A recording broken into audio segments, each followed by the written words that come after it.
Don't blame me. The Ravens. Yes. 60 seconds. We got them all in. Come on, that Ben. is well done. Come on, Ben. That is Taylor Swift. If you enjoyed it, it was my idea. If you absolutely hated it, we blame it on the staff. That's hosting 101. Very well done, fellas. All right, and let's get to that game then for a moment. Ravens are averaging 31.8 points per game with Lamar in the lineup. Now they get an NFC team, which is music to Lamar's ears. He's 24-3 in his career against the NFC. Best record by any starting quarterback in interconference games since the merger in 1970. So we've talked about Lamar. We've talked about the Ravens. We haven't said a whole lot about the Vikings. And the first question I wanted to ask you, Dan, when we got to this game was the J.J. McCARTHY of it all. He played well last week. It was an impressive win. It was his third NFL game. I think it's important to underline that. But as you went back and watched it, how good is J.J. McCARTHY? Is this team ready to play in a game like this, which is one they desperately need? When the number one receiver is open, he's very good.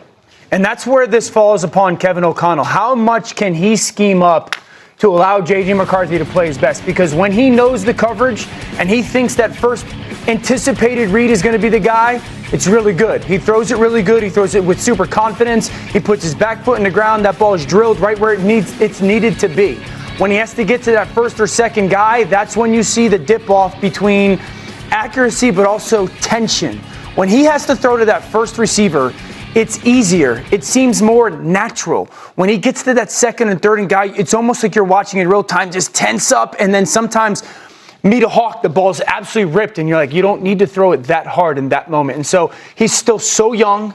It's still, to your point, his fourth game essentially in the NFL as the guy, so it has to improve. But there is a little period of just let's get him his reps. But Kevin O'Connell's got to scheme things up right now. I think there's been a lot made. You've pointed it out here, as many others have. Obviously, your history and Taylor's history with Michigan and everything else with McCarthy.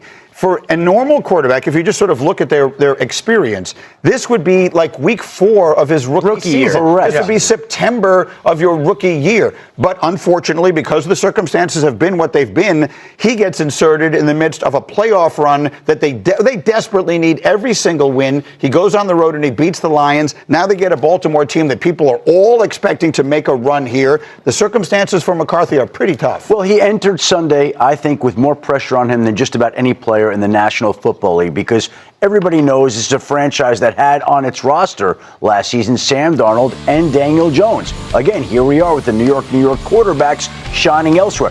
What people don't realize, of course, is that Minnesota attempted to keep both. It tried to re-sign Sam Darnold. It tried to keep Daniel Jones. Both quarterbacks opted for jobs elsewhere, knowing how much belief and confidence the Vikings had in J.J. McCarthy. They wanted to play. And so Daniel Jones figured his best opportunity to play was competing against Anthony Richardson, not J.J. McCarthy. Sam Darnold figured his best chance to play was in Seattle, where they were trading Geno. And they were right. They were right. That leaves J.J. McCarthy having to take over a team that last year went to the playoffs with a lot of questions, a lot of pressure. He's battled through injuries, had more injuries this year, has struggled to stay on the field. And as you mentioned, that was his third start. This would be his 4th NFL game. That's very early in his NFL career. The Vikings have been spoiled by their circumstances. They get quarterbacks to play at their very best. They have great season no matter who's come through the KOC system. And so with that, I would preach to them, the fans, you got to have patience with a young quarterback. Yeah, he's in year 2, but to your point, this is his 4th game. And there were times and moments that you saw that first round capability. Some of those ball placements he threw into Addison that was dropped, but it was a perfect drop in the bucket. The touchdown to Justin Jefferson. And then other times it's a little frantic. It's a little him trying to work his way through, figure things out. The thing that made J.J. McCarthy special coming in was he got better when the stakes got high in college, right? And so for a young player, you got to trust those mechanics. You got to trust putting him and leaving him in these situations to work his way through so he gets comfortable from start to finish. But there was enough in this game where I thought, okay, I can see what the Vikings see in him and why they believe he could be the quarterback of the future. Both these teams need to win this game. Who do you think will? I got the Ravens. The Ravens, Lamar Jackson, he's highest success rate, and he's the best when he gets pressured. Minnesota being the number 2 team in the league that pressures you, I see Ravens having a big game, and they're also in playoff mode the rest of the way. Yeah, I think Baltimore as well. I think number one, Baltimore defensively, with Kyle Hamilton down near the football, it's a completely different unit. The way that they are really making offenses one-dimensional, meaning that you're making them a pass-heavy offense because of his performance, is a big deal. Last week, Baltimore's offense was just okay for me. Lamar was just okay. Everyone made this big deal that it was fine. They ran the ball a little bit better as the game went on, and that's the shocking thing was I think they scored 28 and they were just okay. Yeah. So first week back, grace. Now that he's back, Lamar, he's got that game underneath him this year. Can this offense start to take off? Right. And they have a long break. They have the little mini bye, right, coming off of that Thursday night game, so extra time to get ready for it. And Final word. And they went out and added Draymond Jones to their defense, and they believe that that's going to be a big-time upgrade along the defensive front. You know, there are playoff games sometimes in early November. This feels a little bit like I would say the Ravens got to basically win out. There's grace for maybe one loss. And the Vikings, too. I mean, this is a team that was thinking Super Bowl thought. That whole division is over 500. They're looking up at everybody, including the Bears. Coming up. It is week 10 in the National Football League. We have 4 teams on byes, including the Chiefs, who would not be in the playoffs right now at 5-4. We've got a Germany game between the Colts and Falcons. We've got Patriots at Bucks on CBS and Eagles-Packers Monday night. All right, let's go to the other 1 o'clock Eastern time games, including some NFC North teams at home coming off big wins. The Vikings hosting the Ravens, who are 4.5-point favorites. The Bears coming off that just incredible high-scoring affair against the Cincinnati Bengals. And the Panthers, man, they could get to They're a football 2 team. games over 500 Yeah. at home against the Saints. Finally favored this season are the Panthers. Let's start with the Ravens and the Vikings. And both teams really looked good last week getting their starting quarterback back. Yeah, and we know that the Ravens are an entirely different team when Lamar Jackson's on the field. He changes everything. He changes the passing game. He changes the run game. And Brian Flores was outstanding last week against the Lions. He had Jared Goff spinning his head around. He didn't know what was coming, where they were coming from. The problem, though, is when you do that against Lamar Jackson, usually you have your back turned. And that's going to be a concern. I think that's that track is fast. It's the biggest difference here. I think Lamar Jackson's going to go up there and play really well. J.J. McCARTHY did some good things, but he also did some bad things. And so the inconsistency is still there for a young quarterback. I'm going to take the Ravens. I think they go in there and play well and win the game. I was really wrestling with this one today, and I ended up on the Viking side, and I think that the questions that I had about J.J. McCarthy were answered this past game. And it's not necessarily that he is the best quarterback in the NFC North or he's one of the top 5 guys from No, I just think he's a winner. I think he's a winner. I think the guys in Minnesota believe in him.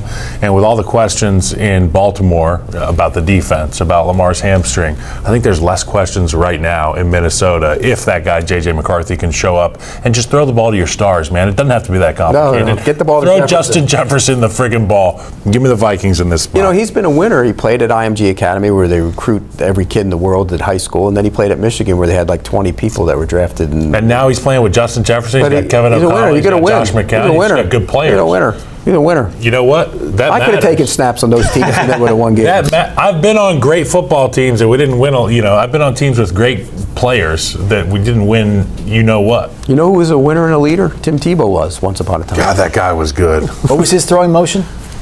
Shot put. Pete's got it. There it is. Why do you put? He puts his middle finger up when he. Well, because my fingers don't move that way. My fingers don't move. Hey, what do you think Sportsline gives the Ravens to make the playoffs? A percentage chance? 26. I got it right here. It's higher than you think it is because they think they're going to win the 26. division. They think they're going to win the division. They think they're going to win the division.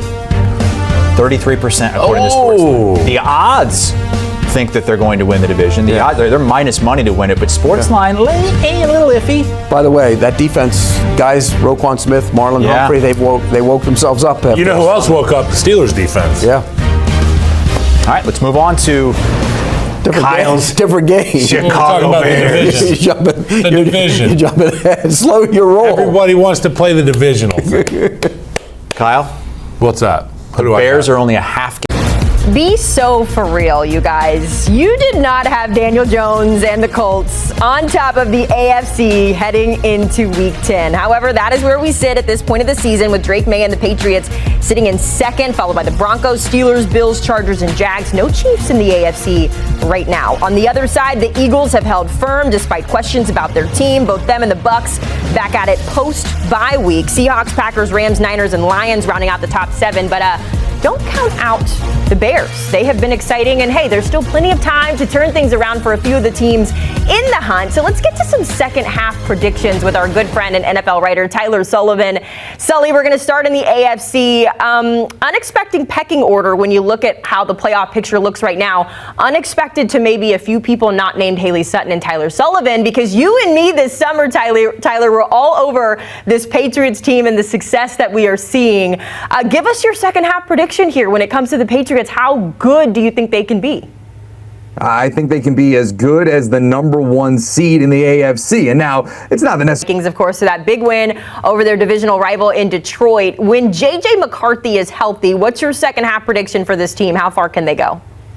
I think that this team is live in the NFC North, and it's crazy to think that because right now they're 4-4. They're in last place in the division. I believe they're about 1,700, plus 1,700. So you see it right there, plus 1,700 to win the division. But I think it's much closer than those odds suggest. Right now, and you mentioned it, they're a team when you have J.J. McCARTHY playing just average baseline. He didn't blow doors off in that win over the Detroit Lions. He was a serviceable, maybe slightly above average quarterback play. If that's what he can give them, this Minnesota Vikings team is talented enough to rattle off wins. They already have wins in Chicago against the Bears, and obviously last week against Detroit. You're 2-0 in the division, home games left against the Lions and the Bears, and you have 2 matchups against the Green Bay Packers. And I look at that rest of that division, and I see flaws with other teams. Detroit is kind of up and down. Maybe they're the most consistent, but you see a team like Green Bay constantly playing down to their competition,